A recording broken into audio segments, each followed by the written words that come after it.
Bien, entonces, después de haber visto el video que corresponde a esta sesión, vamos a seguir la siguiente parte, que es con las diapositivas. Vamos a tener que diferenciar qué es una emoción y qué es un sentimiento. Hemos hecho acá un cuadrito de doble entrada para poder realmente diferenciar qué es una emoción y qué es un sentimiento. Y lo vamos a leer de manera en paralelo. Las emociones son estados físicos que surgen como respuesta a estímulos externos.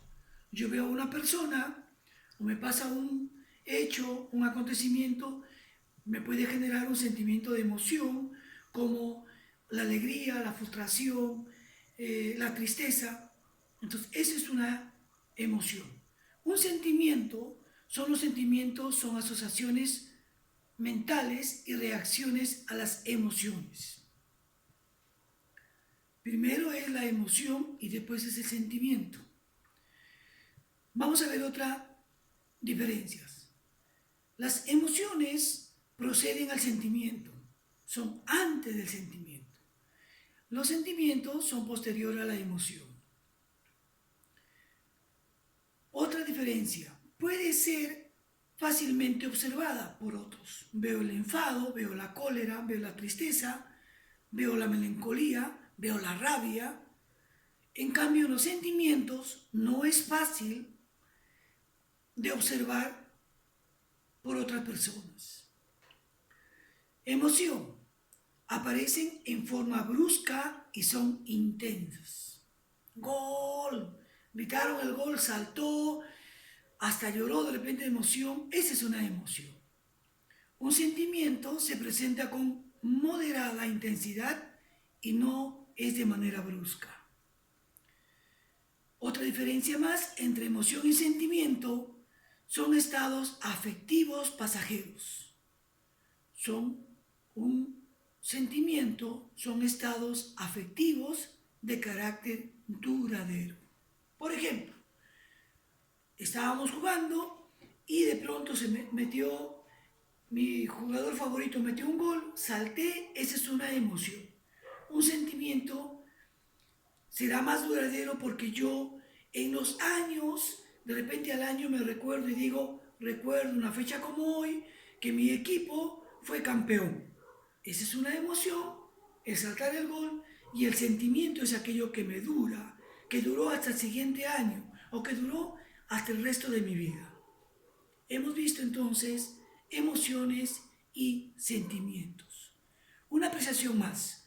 No hay emoción sin sentimiento, no hay sentimiento sin emoción.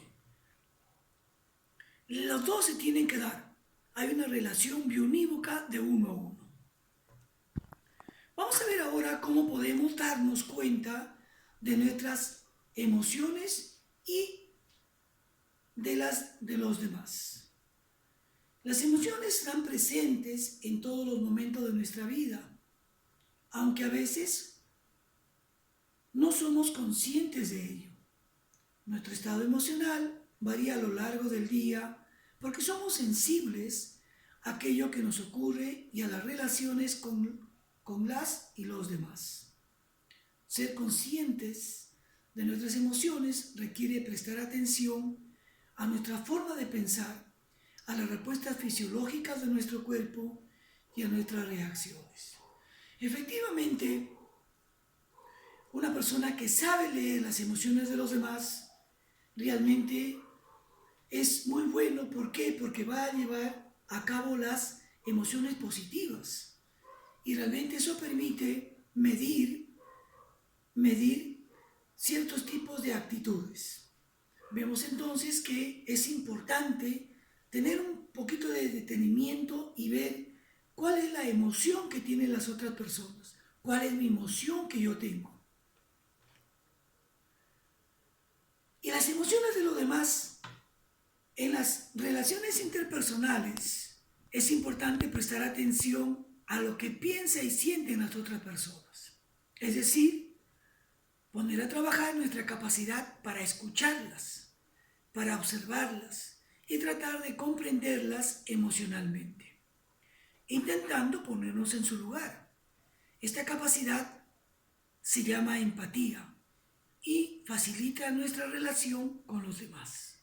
Si tú eres empático, eres una persona que rápido te das cuenta de la emoción que está viviendo la otra persona y te pones en ese lugar, vas a actuar de manera acertada.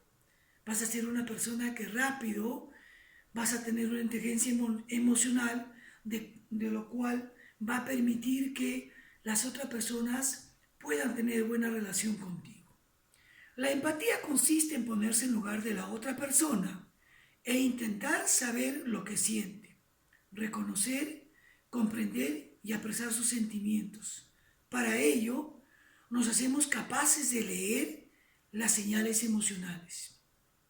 Del mismo modo, cuando alguien es empático, cuenta con una buena capacidad de escucha, puede interpretar pistas no verbales. Yo lo veo a la persona que está colérica, yo no me voy a poder acercar como me acercaba antes porque de repente el estado anímico que está esta persona no voy a tener buena respuesta de su parte.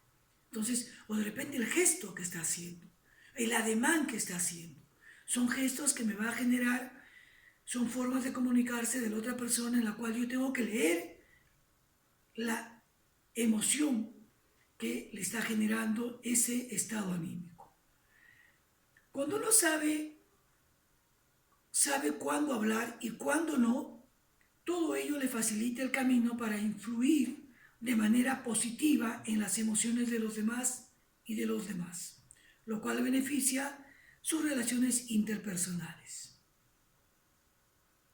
Vamos a ver aquí qué significa ser empático o empática. Nos exige aprender a leer señales emocionales, saber escuchar e interpretar pistas no verbales y verbales, hablar cuando sea necesario. La empatía también requiere que podamos escuchar, observar e interpretar, comprender emocionalmente a las y los demás, tratando de proponernos en el lugar del otro. Muy bien, de esta manera ustedes se plantea aquí lo que van a hacer para que ustedes puedan aplicar lo que han entendido con esta explicación de las diapositivas y con el video que está subido ya en la página del colegio. Y la primera pregunta es, ¿cómo podemos darnos cuenta de nuestras emociones y de los demás? La siguiente pregunta es, ¿por qué las emociones son importantes para convivir bien con los demás? La siguiente pregunta es, ¿cómo podemos darnos cuenta de nuestras emociones y las de los demás? La siguiente pregunta es, ¿qué es la empatía? ¿Cómo es una persona empática? ¿Y qué se requiere para ello? Muy bien, te toca ahora que tú asumas y pongas en práctica tu rol de consejero o de consejera emocional. Identifica las emociones que han tenido en tu familia, producto de la situación de aislamiento social por el COVID-19, que vamos a llegar a los 60 días de aislamiento, como por ejemplo el miedo, la tristeza, etc. Y represéntalas con caritas de emociones o emoticones en tu cuaderno. Conmigo será hasta la siguiente sesión. Muy bien, entonces conmigo será hasta la siguiente sesión. Espero que esta sesión les haya permitido darnos cuenta que es muy importante para manejar emociones positivas, darnos cuenta cuál es la emoción que está viviendo una persona. Realmente tenemos unas emociones encontradas en este confinamiento, en este toque de queda que hemos vivido, y realmente hoy vamos a hacer ese trabajo que nos va a permitir saber qué emoción ha tenido las personas con las cuales vivimos. Muchas gracias, será hasta la próxima.